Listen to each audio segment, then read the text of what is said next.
Hello, everybody. It is 12:38 on this Thursday. Hope you guys are doing well. My meteorologist Brian Good. Yes, keep in mind sometimes if I'm not able to get on in the morning hours, there's several reasons why that could happen. This will usually be my backup time that you would see me, especially if there's something big coming our way. If you don't see me at all, usually means I'm on vacation or I'm stuck in bed. One of the two things, usually the case there, right? So, but we have a lot to talk about. So I guess you guys, you're going to see me at some point, right? And we have a lot to cover for tomorrow.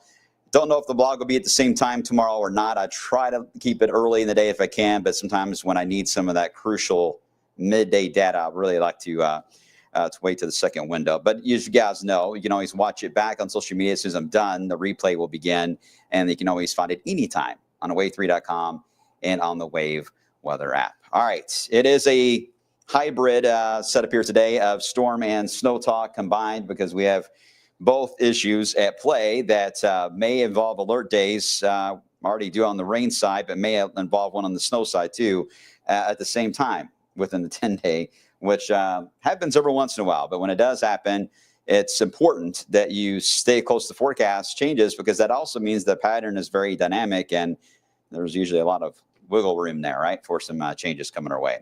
All right, let's start with being simplistic on this and get just to the snowboard. We'll begin there. And as we head into the ranges, nothing's really changed dramatically here. We got flurries today, and that doesn't need to be on there. But Saturday night into Sunday, we do see a backlash round of snow showers. They may have a little more of a kick than flurries, so they could provide for a light accumulation. But I think the temperature drop on Sunday is a bigger deal. And then next week, it's multiple waves right now in the upper air pattern that we'll be tracking. It may end up being just one system, but I'll account for a split idea and explain why that's the case. But they are still absolutely systems that will be worth watching as we get closer in time. Today, we've got a few flurries that they're flying around at times. You may have noticed them, very, very small. This is over in Huber's Orchard and Winery in Starlight, Indiana. We still got snow on the ground there into Clark County, right? By the way, I'm not sure if I can route it or not. Hold on one second. Let me see. Actually, I can. Let's see. Let's see if it'll pop in. All right. Yeah, I can barely see it. If you look carefully, you can see my Olaf snowman sitting on the rock there. Yeah, the nose fell off. The ice fell off. Trying as hard as he possibly can to survive in this environment. But hey, it's cold today, so he's not going anywhere today. It reminds me of that little shrunken head that's on Beetlejuice is what he reminds me of. But the rain, no doubt, as we head into the weekend, will unfortunately take care of little baby Olaf. But opportunity to bring him back to life again is certainly there. More on that in just a second. The cold numbers today, we've been holding at 30 for a while. I don't see this changing a whole lot for the rest of the day. We may still get up there to about 32 or 33. We need the help of some sun rays to get us to that point, and there's just not a lot out there. You may get a few teases, but the clouds are rule majority of a day like today, but that being so cold out, that's pretty typical. 28 in Fort Knox, 27 right now as you get into E-Town. Wind chill has been running generally into the teens in many cases throughout the afternoon hours here coming up, and that's going to be the case all afternoon. Look at Paoli. Current wind chill was 14 right now, and Paoli 17 in Seymour, 16 in North Vernon. Yikes! I know, and trust me, guys, this is going to be nothing compared to what we will be facing coming up as we head into next week. Just a teaser, I promise. Here's the view from space. You can see, yep, a lot of clouds, and you see the passing flurries, little specks, a little more of a snow shower there in Indianapolis that may graze maybe into Jefferson County, Indiana, Trimble, Carroll. Wouldn't surprise me. You may get a little bit more of a decent snow shower that will move on by, but again, nothing that's going to cause a problem. And there's some clearing back here into the Wabash. That is heading our way, and we should get some late day sun, especially for those of you west of 65. Could even have a nice sunset this evening. That's possible. It's not going to help much because here's the thing. The clouds are our blanket. So we lose our blanket this afternoon. We will then drop steadily tonight Coldest we've been in a while, actually. Lower teens in many areas. So it's going to be a cold Thursday night, Friday morning. We'll bounce back as the air is quite dry as we get into the next 12 to 24 hours. So that will allow us to get some sun tomorrow, but a dramatic climb from the lower teens to around 40 as dry air heats and cools more rapidly than humid air. So we can usually make some bang for our buck there when it comes to the numbers with dry setups like that, especially if we get some sunshine. All right, last night was wild, right? With all this severe weather and tornadoes that were touching down parts of Mississippi into Alabama. That front now slowing down, but moving through the panhandle of Florida. And look at all the snow. They haven't had snow here in a while into Missouri and back into Illinois. That last time they really had on the ground for a decent coverage was really back into early January. So some of the folks there are happy to see it. Some may not be. Meanwhile, our system to the west, this is the atmospheric river, we call it, a Pineapple Express. There's all kinds of terminologies and catchphrases for this, but it's just the flow in the Pacific is strong, feeding what will be the upper wave first that will dive over us to ignite the rain over the area on Saturday. And then we have a surface low that will also be feeding out of Texas and will kind of phase right into that Saturday afternoon into Sunday. It's the combination of the two.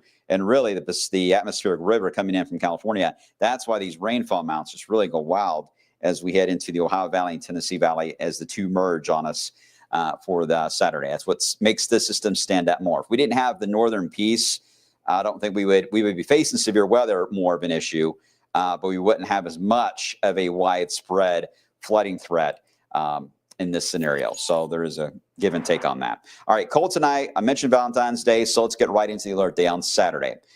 Pay attention to where you're at on the map.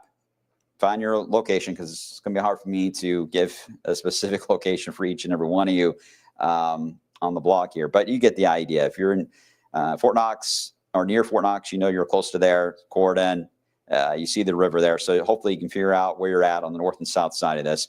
As that will matter on the not only the heavy rain placement, but on the thunderstorm side of things too. When it comes to strong storms, that will come into play. All right, we're going to start this thing right out of the gate fast. With that northern piece moving in, the rain will just blossom on the radar, and this is going to be heavy rainfall and a chilly rain at that. Nothing more miserable, I think, in 34 degrees and heavy rain, but that's what you'll find into Seymour. Now, if you're just north of Seymour in Indianapolis, there is a chance that may start as something frozen before it goes to rain quickly. I don't see that right now in any of our counties. I think that's more of a Cincinnati or Indianapolis concern that they may have a brief window accounted for there, but minor. Our area will be in that safe zone of avoiding the frozen side. That also means we're just going to have a cold, miserable rain, which it's miserable, right? And it will be heavy throughout the day there on Saturday. Now, there will be that wave will kind of settle in an east-west fashion over us by Saturday afternoon. So there is a chance that the northern portion there, which would include Indiana, may see a small tapering down. I don't know if it'll shut off completely like it's shown here, but it may ease back briefly around midday Saturday, while the rest of Kentucky continues to be just waterlogged, right? This is where the rainfall amounts at this point should easily be already at nearing 2 inches at this point. Now, once we get into the afternoon, this is the southern piece getting involved now. This is the low pressure moving in out of Texas. Watch what happens when it arrives and gets into the storyline. It grabs all that moisture. It's across Tennessee into Kentucky and throws it back to the north again. But now it also starts to inject warmer air into southern parts of Kentucky. And this is very similar to what we had last week, where we had a cold rain all day, and then we got warmer at night, eventually led to the even the couple of tornadoes that touched down. But that was way late, actually 6, 7 o'clock in the morning the next morning. So I don't think it's going to be as late for this potential for any severe threat, but we do have to watch a very similar idea where the warmer air, very common in the winter months to have this severe threat take place, where you get that warmer push that can happen in the middle of the night. And that's why we want to talk about that as much as we can, because that's when it's usually the most dangerous, of course, because you are likely just been out and about on your day on Saturday and like, it's just a cold rain outside. There's no way we're going to get tornado weather now, right? Well, you influx moisture into it. You destabilize the atmosphere. You can do that by warmth. You don't have to have sunshine, and that can cause some problems. So that's the reason why we need to watch this. Notice the numbers. Here we are. This is about 6 p.m. Saturday. already starting to see the influx of warmer air trying to push in ahead of the low in the 50s to the south, 40s into Indiana. I'll advance this to about 9 p.m. Here comes the low moving in. Now we're seeing 60s that are showing up. For those of you around Bardstown, roughly on the edge, Marion County, all the way into Adair County, and then perhaps as far west as Grayson. It's really going to be that little triple zone, if you will, right there into areas south and east of the city. Indiana, so far, I have not found any support yet. We'll be watching as high res gets a handle on this, but I have not found any support yet that would bring this all the way into Indiana. In fact, I really don't know if this is even going to get to Louisville.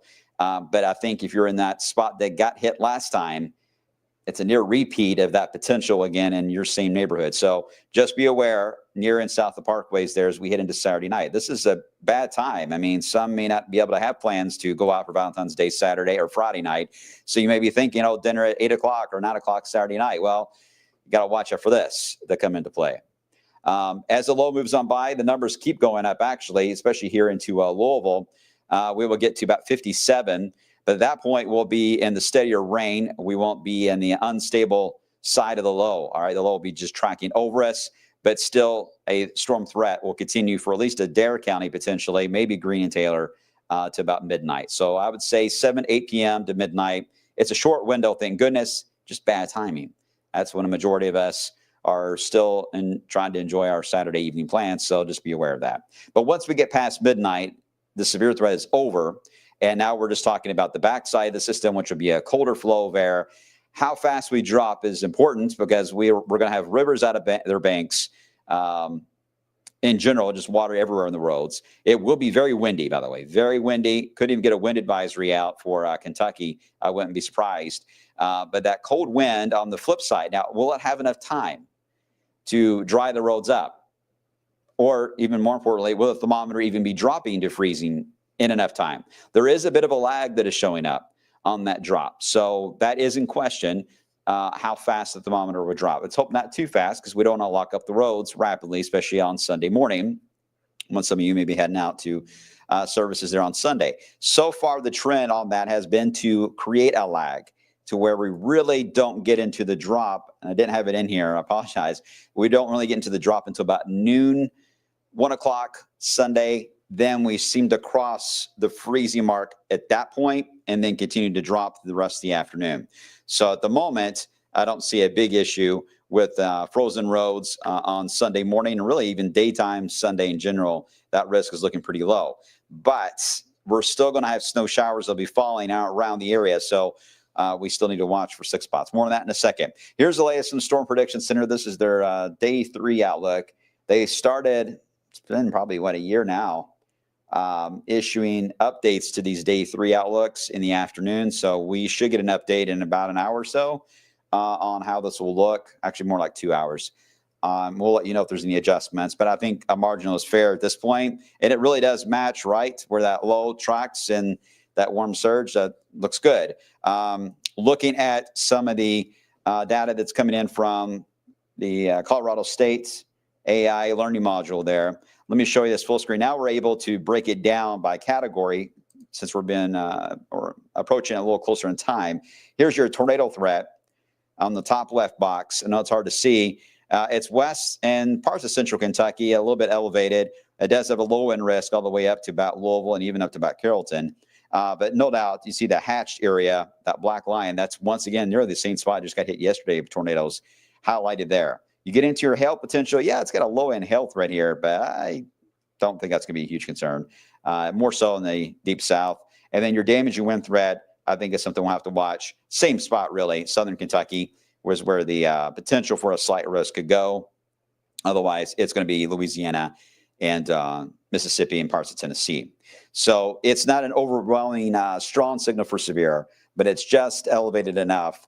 As we saw last week, it doesn't take much, and you start to run into some issues there. So we'll need to watch that. Okay, on the heavy rain side of this is where we need to watch for some of these excessive rain totals. And different models have different numbers, but when you look at the placement of them all, they actually all look fairly similar on this. But I think you're in southern Indiana, and right to the point at Ohio River. I think 1 to 2 is fair for a range.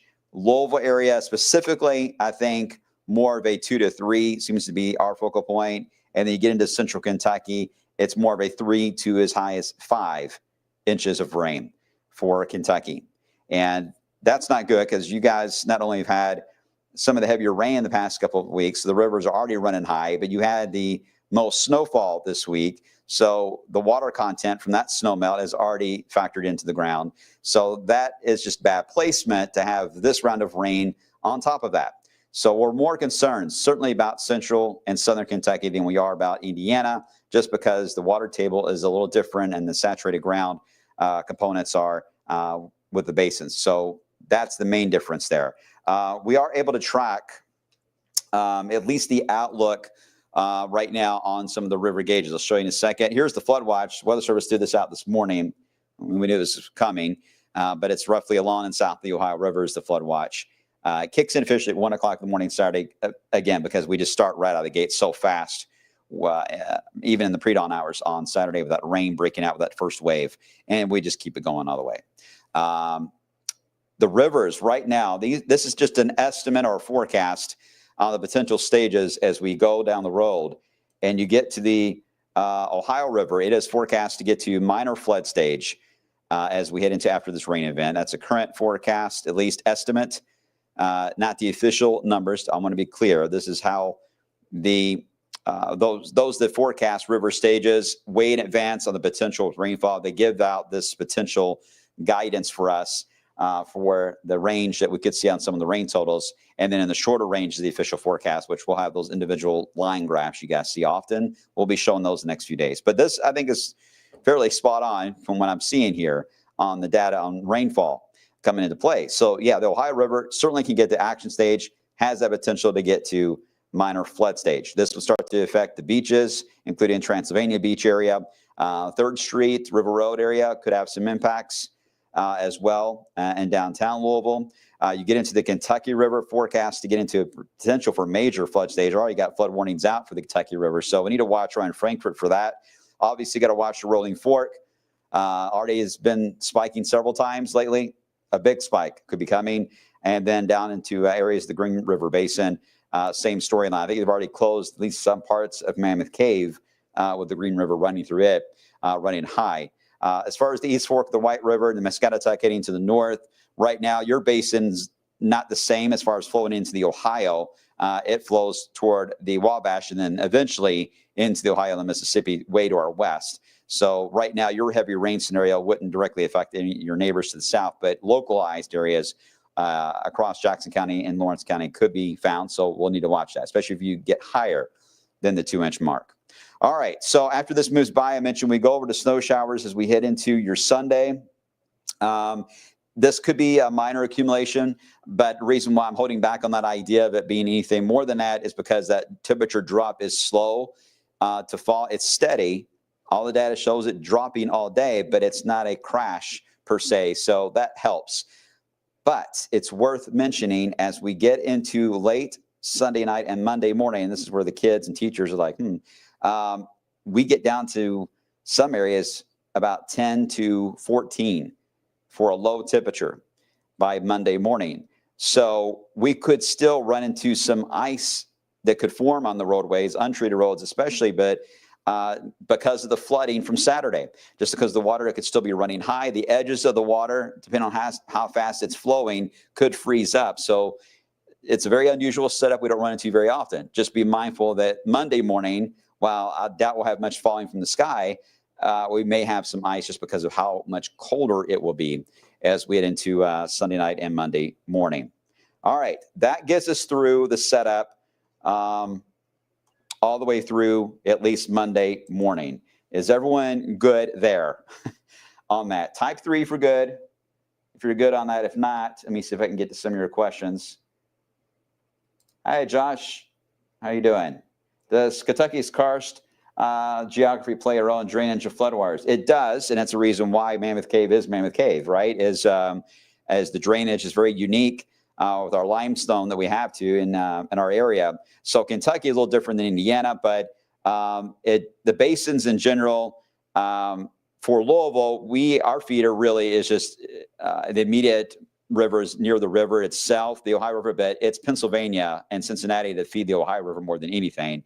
But really, when you get into the Rolling Fork and Green River and Rough River, most of that stays generally in central Kentucky and then has different tributaries. Eventually will get to the western side of the Ohio River and eventually down to the Mississippi. So where it falls matters because water doesn't flow in the same direction in all spots, right? It wants to flow toward the ocean. That's its goal, and that's where it wants to go and will go. But it goes west in our area and then heads south from there down to New Orleans. Yes, it does play a role in it, but it's very localized, different basins that we have. And I can't show a map on that right now, but I think you get the idea. Why would the flooding affect the Mammoth Cave area? Isn't it a dry cave system? No, the river actually runs to the bottom. You do river tours in the Mammoth Cave. So when there's flooding, it actually will fill up, bottom up. So the Mammoth Cave itself, you can only go so far and you run into the water and it becomes dangerous. So they have to close off some of the tours there. So Mammoth Cave floods often. All right. Other than, I think, Ryan doing a 4 and a 5, I think everyone seems okay on this one. So let's talk about how this is going to play out for next week, because now we're switching gears and we're getting back to a familiar time period of conversation and weather patterns, and that is January. Very similar plunge of Arctic air coming our way with an active storm track, at least on the leading edge of this. Now, what I'm noticing is there is a wave that may sneak in here, and this is not the one you're seeing now, but advance the map all the way to Wednesday. But before we get to Wednesday, there is a very weak clipper that could spread flurries across Illinois. They should fade out as they get into Indiana. We did add a flurry chance in to account for it, minor issue. But once we get into Tuesday, Wednesday, and Thursday, the debate on the modeling has been how strong the high pressure will be that is going to be in place in the area following this big rain event over the weekend, and at what angle will it take? Because the game plan is we're going to shift this a little more to the west. So at first, it will try to suppress the storm track, and then it will help guide the storm track and push the low rapidly around it, because the flow would allow for that to then get pushed up the eastern seaboard. So we'll see if that indeed is the case or not. But if the high is stubborn, stronger than expected, slow to move out of the way, there's many different questions there. There is still some potential this could be a suppressed storm track, or it would completely wash out the entire snow system in general, because it would be lopsided. You would have your moisture above your head, but you wouldn't have the moisture where we're at the ground level, and that causes it to shear out, which is what the models have been hinting at times with this setup. And it's why we've been kind of like debating on alert day or not, because we're trying to figure out how much moisture the profile will have here in the atmosphere to be anything significant.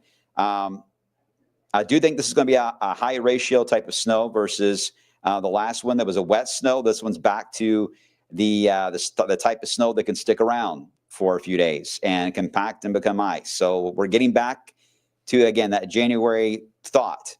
So once again, getting your salt ready for your driveways and sidewalks, all that kind of stuff. Yeah, we're going to get back in that talk again if this plays out the way it's looking here. I just don't know anything on mounts. I can just tell you that the wave right now, as far as the main one, while Wednesday it's possible, I think late Wednesday into Thursday is a little more likely for it to move in. You see the first one tries to move through, and you can see where it even gets sheared out. Doesn't really grab hold of us with snowfall. So it's up to the second one, which is going south. But again, with that high pressure, big Arctic high that is diving in and settling into Oklahoma, that should be enough to take that low then and grab a hold of it and then turn it rapidly up the coastline, and could be a big East Coast storm. The Euro in particular really likes that idea and just ramps this baby up as we head into late Wednesday into Thursday. Again, I'm not going to give amounts. Too early for that. But you see the storyline, and that's what I want you guys to get, is the storyline of how this is going to play out. A weak wave, and then one that's southern that may try to just jump up from the east. Could this be more east toward I-95, the East Coast, and it would be too far and becomes East Kentucky that gets hit? Yes. I've seen it happen many times with strong Arctic highs like this in the plains, it will scoot everything over to the right. I can't rule that out. I'm going to wait and see what the midday data shows, and we'll let you know if there's any dramatic trends there, especially in ensembles, but I don't think we're able to do that yet. But no doubt that is going to be a one to watch there. Okay, so let's get into the numbers, because if we were to get this snow on the ground as we get into next week, one thing we're going to be watching will be not only the high temperature struggling to get above freezing for several days, but the lows at night could easily get back to the single digits. And I was actually using a blend of a lot of the ensemble data to go with that 9 there for Thursday night. If we get snow on the ground and clear the sky out, trust me, these numbers will be a lot colder than what you see here. And we're hoping we can get to that level again like January. And it's still tough to do in February, don't get me wrong. But it would have to be a snowpack, and we'd have to clear the sky out and ease the wind down. Those are 3 big factors on forecasting significant Arctic cold. So we don't have those answers yet, but at least can tell you that we're trending in that direction toward a cold, frigid air mass for next week that could put us in the deep freeze for a few days before we thaw out slowly at the end of the period there. All right, there you go. You guys don't seem very excited about this. Hey, snow lovers, where are you at? No one seems to be real excited, right? Yeah, it's still wild. It's a little wild there, but we'll see how this is going to play out on the snowfall. I can't go very high on the snow chances. I'm telling you, it's the position of that high next week does concern me that it could cause this to shear out, and therefore it would be a light snow, but snow ratios would be high. So I still think we could get impacts. Don't get me wrong. Even if we get an inch or two, it would still cause impacts because we're so cold. An inch or two causes big issues around here compared to a wet snow of 1 to 2 inches like we just went through the other day. So temperature is crucial on impacts, not so much the snowfall amount. It's what is the temperature when the snow hits. That's where things are big time difference on our infrastructure and our roadways. So that's what I'm watching for. Obviously, if we get the bigger snow amounts, it's a kind of a slam dunk on having impacts, but honestly, a little easier to get communicated to the public, you guys, because a lot of people just stay home and we don't have to worry about accidents. But it's when it's only an inch or two, some of us still have to venture out, and that's when accidents go up. But that's a long way off, guys. I'm talking about a week from today, but it's in the 10-day, so I think it deserves attention. And I can't go into a lot of detail on this on TV, or any of us can, so it's easier to do this on the blog. But I want to make sure that you understand that Sunday is lit up red for an alert day for a reason. That is our main focus, is how the rain evolves to the area and any low-end thunderstorm chance. Whew. There you go. All right, guys, hang tight. Let's get through the afternoon data. I'll have more coming up today at 3 o'clock. And tomorrow's blog, I'm sure, is going to be a wild one for us. All right, you guys take care. Behave yourselves, and I will see you coming up later today at 3 o'clock on Wave News at 3. Take care.